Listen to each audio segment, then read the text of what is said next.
राज्यातल्या निवडणुका संपल्यानंतर उपमुख्यमंत्री देवेंद्र फडणवीस 2 दिवसीय दिल्ली दौऱ्यावर। आज आणि उद्या फडणवीस यांच्या दिल्लीमध्ये सभा, रोड शोही होणार। पुण्याच्या अपघात प्रकरणात आरोपीचे वडील विशाल अग्रवाल यांना आज कोर्टात हजर केलं जाणार। अग्रवाल यांना छत्रपती संभाजीनगरमधून अटक करण्यात आली आहे। पुणे अपघात प्रकरणी सरकारकडून गंभीर दखल, राजकीय दबावाला बळी न पडता कठोर कारवाई करा, मुख्यमंत्री एकनाथ शिंदे यांचे पुणे पोलिसांना आदेश। पुण्यातील रॅश ड्रायव्हिंग प्रकरणी सरकार ॲक्शन मोडवर, गृहमंत्री देवेंद्र फडणवीसांनी पुणे पोलीस आयुक्तालयामध्ये तातडीची बैठक घेतली। पुणे रॅश ड्रायव्हिंग प्रकरणात बालहक्क मंडळाचा निर्णय धक्कादायक असल्याची फडणवीसांची प्रतिक्रिया, तर या निर्णयाविरोधात वरच्या कोर्टात दाद मागणार, पत्रकार परिषद घेत फडणवीसांची घोषणा। पुण्याच्या कल्याणीनगरमधील अपघाताची घटना गंभीर, आरोपीची सहज सुटका मान्य नाही, फडणवीसांची प्रतिक्रिया। पोलिसांनी कलम 304 अंतर्गत गुन्हा दाखल केल्याचीही फडणवीसांची माहिती। अपघात प्रकरणी राजकीय हस्तक्षेप बाजूला ठेवून योग्य ती कारवाई करा, पुण्याचे पालकमंत्री अजित पवार यांनी पुणे पोलीस आयुक्त अमितेश कुमार यांना फोन करून सूचना दिल्या। पुणे कार अपघातातील अग्रवाल कुटुंबियांचं अंडरवर्ल्ड कनेक्शन उघड, विशाल अग्रवालचे वडील सुरेंद्र कुमार अग्रवालचे छोटा राजनशी संबंध, भावांसोबतच्या संपत्तीच्या वादात छोटा राजनची मदत घेतली होती। पुण्यातली अपघाताची घटना दुर्दैवी, जो कोणी दोषी असेल त्याच्यावर कडक कारवाई झाली पाहिजे, पोलिसांनी नीट कारवाई केलेली नाही, अनिल देशमुख यांची टीका। पुणे उत्पादन शुल्क विभागाची पबवर कारवाई, विशाल अग्रवाल यांचा मुलगा ज्या पबमध्ये गेला होता त्या कोझी अँड ब्लॅक पबवर कारवाई, दोन्ही पब सील।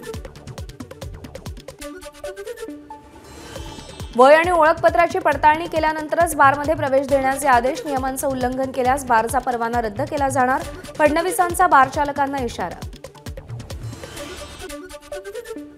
विशाल अग्रवालवर सदोष मनुष्यवधाचा गुन्हा दाखल करावा आणि विनापरवानगी पोर्शे वाहन वितरित करणाऱ्या वितरकावर कडक कारवाई करावी, विरोधी पक्षनेते अंबादास दानवेंची मागणी। मोठ्या घरातल्या व्यक्तींनी अपघात केल्यास त्यांच्यासाठी वेगळा न्याय, मात्र ओला उबरवाल्यांनी अपघात केल्यास त्यांना 10 वर्षांची शिक्षा होते, पुणे अपघातावर राहुल गांधींची टीका। पुणे अपघात प्रकरणात माझ्या प्रतिमेला डाग लावण्याचा प्रयत्न केला जातोय, आमदार सुनील टिंगरेंचा आरोप। अपघात झाल्याचा फोन आल्यानं लोकप्रतिनिधी म्हणून आपण त्या ठिकाणी गेल्याचंही सुनील टिंगरेंचं स्पष्टीकरण। पुण्यामध्ये एका श्रीमंत बापाच्या मुलाला वाचवण्याचे प्रयत्न करणं चुकीचं, आमदार रवींद्र धंगेकरांची प्रतिक्रिया। या प्रकरणी आरोपींसह मदत करणाऱ्या पोलिसांवरही गुन्हे दाखल करा, धंगेकरांची मागणी।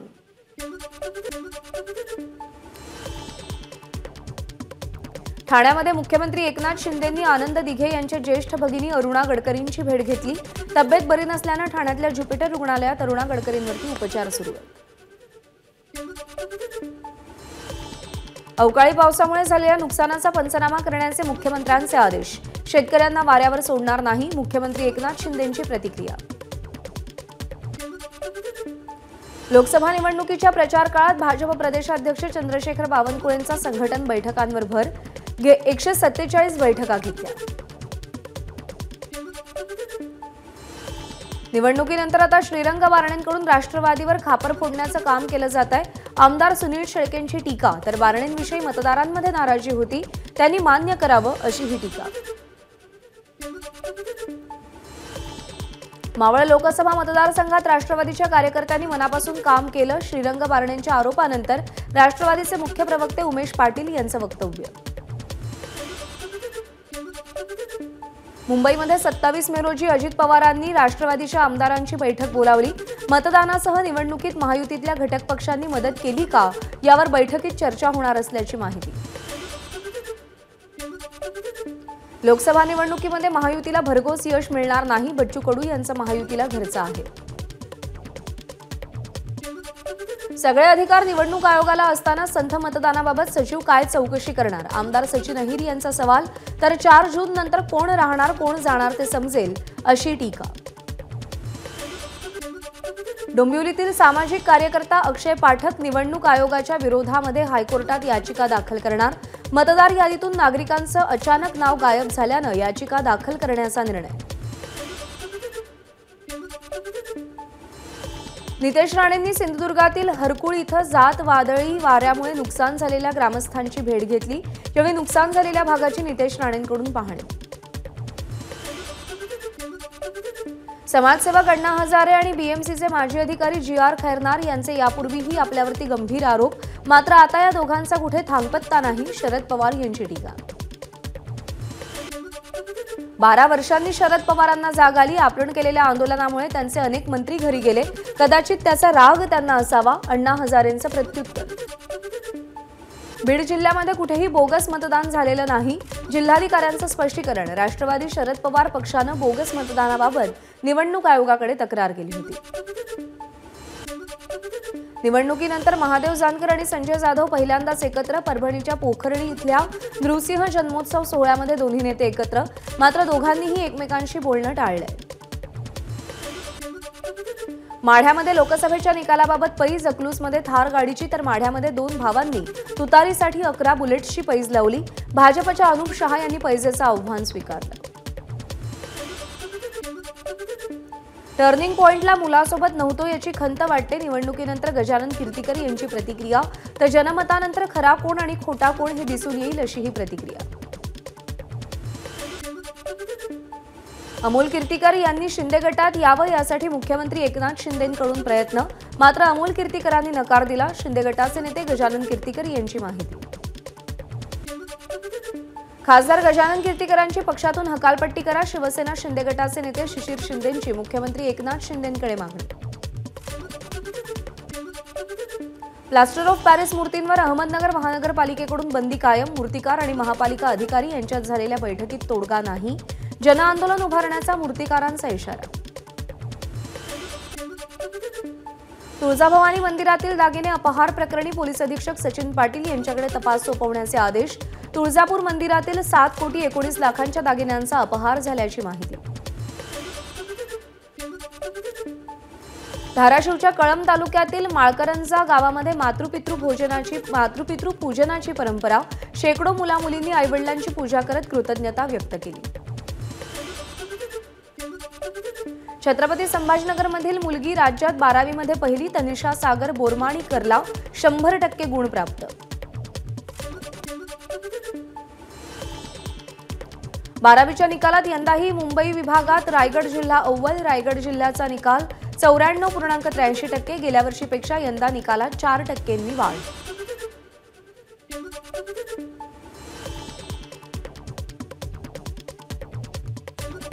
नागपुरातील सिबतेन शेखला 12वीच्या परीक्षेत 99.66% गुण. स्मार्टफोनपासून दूर राहिल्यामुळे यश मिळाल्याची सिबतेन शेखची प्रतिक्रिया. मुलीसोबत आईही 12वीच्या परीक्षेत पास. साताऱ्याच्या दुर्गम भागात राहणाऱ्या पुष्पा यांनी मुलीसोबत 12वीची परीक्षा दिली होती. 12वी नंतर आता राज्यातील 10वीचा निकाल 27 मे रोजी लागण्याची शक्यता. शालेय शिक्षण मंत्री दीपक केसरकरांकडून 10वीच्या निकालाबाबत संकेत. 12वीच्या परीक्षेत नापास झाले असतील त्या विद्यार्थ्यांनी हताश निराश होण्याचं कारण नाही. जुलै महिन्यात पुन्हा परीक्षेला बसण्याची संधी. मंत्री दीपक केसरकरांची माहिती.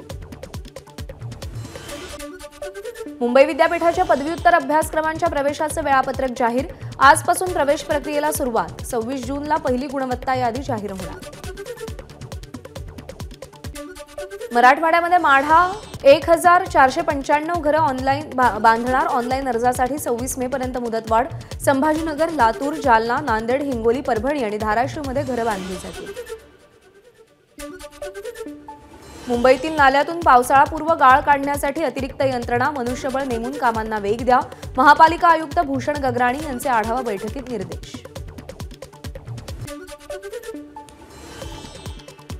मुंबईच्या NS आणि T विभागात शुक्रवारी 24 तासासाठी पाणीपुरवठा बंद राहणार. गोरेगाव मुलुंड जोडरस्ता प्रकल्पासाठी फोर्टिस रुग्णालय ते उद्योग क्षेत्रापर्यंत जलवाहिनी वळवण्याच्या कामासाठी पाणीपुरवठा बंद ठेवण्याचा निर्णय. शुक्रवारी 24 मे रोजी ठाणे महापालिका क्षेत्रात पाणीबाणी. MIDCच्या पाणीपुरवठा योजनेअंतर्गत कटाई नाका ते शिळ टाकी इथं जलवाहिनी दुरुस्तीचं काम हाती घेण्यात आल्यानं पाणीपुरवठा बंद राहणार.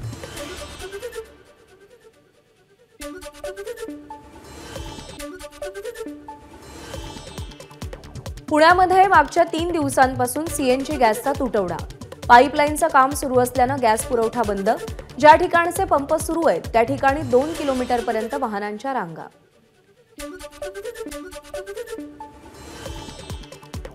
छत्रपती संभाजीनगर शहराला पाणीपुरवठा करणारी जलवाहिनी पुन्हा फुटली. लाखो लिटर पाणी वाया. शहराच्या पाणीपुरवठ्यावर मोठा परिणाम होणार.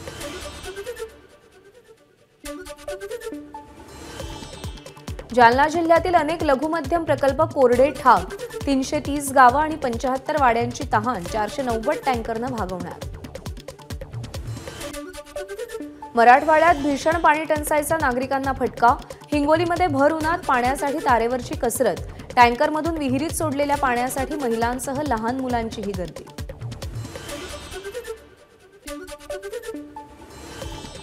जळगाव जिल्ह्यामध्ये उष्णतेची लाट. तापमानाचा पारा 46.3 अंशांवर पोहोचल्यानं जनजीवनावर मोठा परिणाम.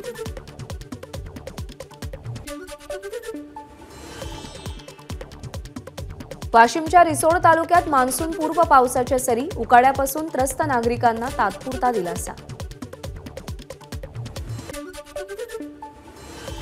हिंगोली जिल्ह्यात भीषण पाणी टंचाईमुळे जनावरांच्या चाऱ्याचा प्रश्न गंभीर.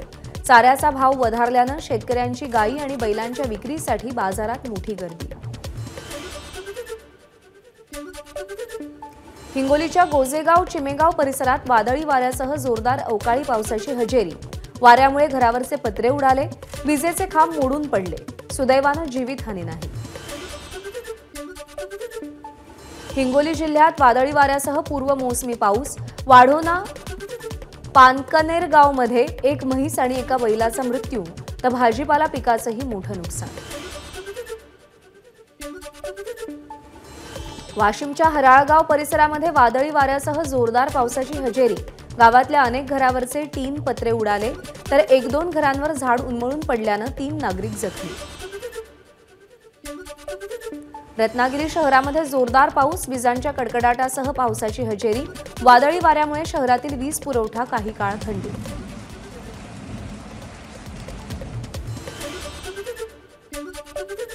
अकोला इथल्या पंजाबराव कृषी विद्यापीठाचा शेतकरी खरीपपूर्व आढावा मेळावा संपन्न. जिल्ह्यातील जवळपास 500 शेतकऱ्यांनी सहभाग घेतला.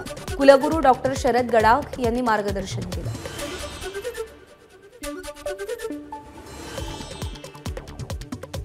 ध्वनी प्रदूषण कमी करण्यासाठी नागपूर पोलिसांनी तयारी केली आहे. आवश्यकता नसलेल्या ठिकाणी विनाकारण हॉर्न वाजवू नका. हातात फलक घेत पोलिसांकडून जनजागृती. लोकसभा निवडणुकीच्या 5व्या टप्प्यात बंदोबस्तासाठी सोलापूरहून आलेल्या होमगार्ड आणि होमगार्ड अधिकाऱ्यांना पोलीस उपनिरीक्षकाकडून शिवीगाळ. होमगार्ड अधिकारी आक्रमक. कागल तहसीलदार कार्यालयातील कर्मचारी लाच घेताना अटकेत. अव्वल कारकून अश्विनी कारंडेला जमीन एने करण्यासाठी 30,000ची लाच घेताना अटक. पुणे जिल्ह्यातील मोका गुन्ह्यातील तडीपार विनोद जामदरेसह 3घांना पोलिसांनी ताब्यात घेतलं. 3घही दरोडाच्या प्रयत्नात असताना पोलिसांनी कारवाई केली आहे. एबीपी माझाच्या बातमीचा इम्पॅक्ट. धाराशिवच्या उमरगा शहरात रात्रीच्या सुमारास गावगुंडांकडून गाड्यांची तोडफोड होत असल्याची एबीपी माझानं बातमी दाखवली होती. त्यानंतर पथक नेमत आरोपींना पकडून पोलिसांनी त्यांची उमरगा शहरामध्ये धिंड काढली. नागपूरच्या मौदा शहरामध्ये भटक्या कुत्र्यांचा 3 वर्षीय मुलावर हल्ला. हल्ल्यामध्ये गंभीर जखमी झालेल्या मुलाचा उपचारादरम्यान मृत्यू. शहरात भीतीचं वातावरण. घाटकोपरमध्ये सलग 2 दिवस फ्लेमिंगोंचा मृत्यू. किरीट सोमय्यांकडून अधिकाऱ्यांसह पाहणी. जळगावच्या मुक्ताईनगर तालुक्यातील बेलसवाडी इथं गुरांच्या गोठ्याला आग. 6 गुरांचा आगीत होरपळून मृत्यू. 3 गुरं जखमी. शेतकऱ्याचे 3 ट्रॅक्टर आणि शेती अवजारही जळून खाक. सोसाट्याच्या वाऱ्यानं उजनी धरणात बोट उलटल्याची माहिती. बोटीवरील एक जण पोहत किनाऱ्यावर आल्यानं दुर्घटनेबाबत माहिती समोर. प्रशासनाकडून शोधकार्य सुरू. गोंदियाच्या आमगाव तालुक्यातील किडंगीपार इथं अंगणामध्ये कपडे धुत असलेल्या महिलेला भरधाव ट्रॅक्टरनं चिरडलं. मद्यधुंद अवस्थेत असलेल्या चालकाचं ट्रॅक्टरवरचं नियंत्रण सुटल्यानं अपघात. हिंगणघाट इथल्या शेकापूर परिसरात टिप्परची खांबाला धडक. अपघातानंतर टिप्परनं पेट घेतला. उत्तर प्रदेशातील प्रतापगड इथून हरवलेला एक मूकबधीर मुलगा अकोला जिल्ह्यातील बाळापूर पोलिसांना सापडला. जिल्हाधिकारी अजित कुंभार यांच्या उपस्थितीत मुलगा नातेवाईकांकडे सुपूर्द. लंडनहून सिंगापूरला जाणाऱ्या सिंगापूर एअरलाइन्सच्या विमानात गोंधळामध्ये एका प्रवाशाचा मृत्यू तर 30 जण जखमी. दिल्ली मद्य धोरण प्रकरणी आपचे नेते मनीष सिसोदियांना दिलासा नाही. दिल्ली हायकोर्टानं सिसोदियांचा जामीन अर्ज फेटाळला. भारताच्या माजी फिरकी गोलंदाज हरभजन सिंगनं बोलून दाखवली. भारताचा मुख्य प्रशिक्षक होण्याची इच्छा. राहुल द्रविडनं कार्यकाळ वाढवण्यास नकार दिल्यानं बीसीसीआयकडून नव्या कोचचा शोध सुरू. एबीपी माझा, उघडा डोळे बघा नीट.